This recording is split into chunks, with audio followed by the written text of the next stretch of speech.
Hey there folks, we're down to the wire, only 2 days till the novel is released.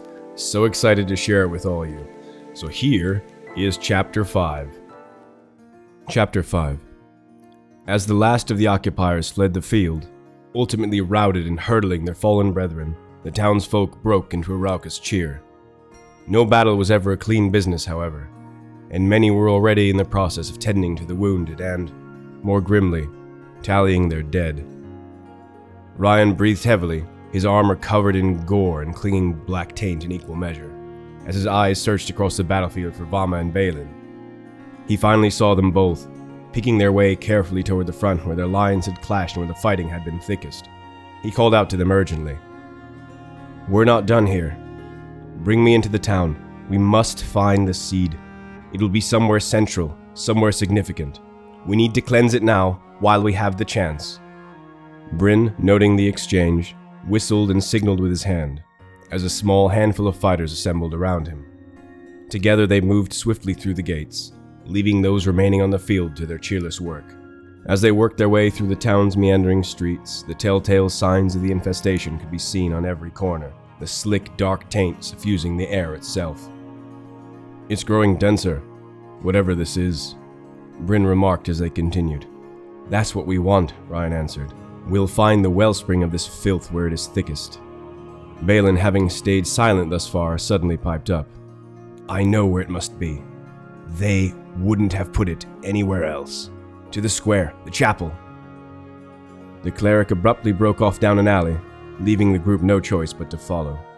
Sure enough, the air only grew hazier as the alley they were moving down ultimately spilled onto an open square.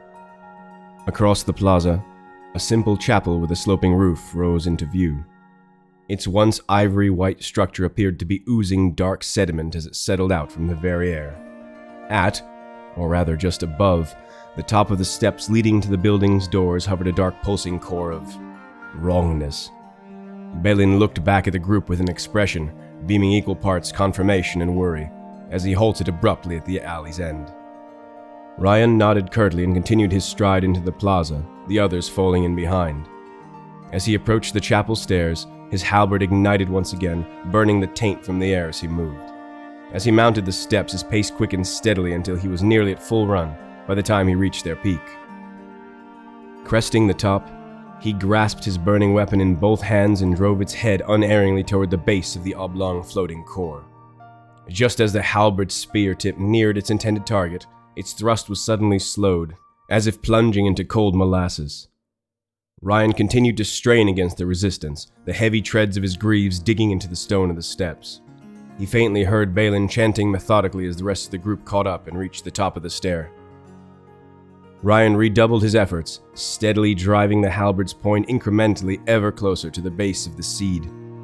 Then, at the very moment that the spear tip finally touched stone with a delicate, pointed metallic clink, the resistance to his pressure suddenly broke. Rion lurched forward and steadied himself as the entire tainted seed erupted into flame, a fierce whistling bursting from within as tendrils of fire whipped around it. They all braced together against the whirlwind as its direction shifted wildly, growing ever more potent with each passing moment. Just when the wind seemed to reach its apex, it turned abruptly inward, drawing the now crumbling dark orb violently together again. It compressed and groaned, crushing and coiling ever tighter, until it paradoxically folded in on itself and was simply gone, leaving but a puff of smoke and ash. Rion finally relaxed the tension from his body as he let the halberd's flames gutter out, allowing its heavy head to rest against the floor.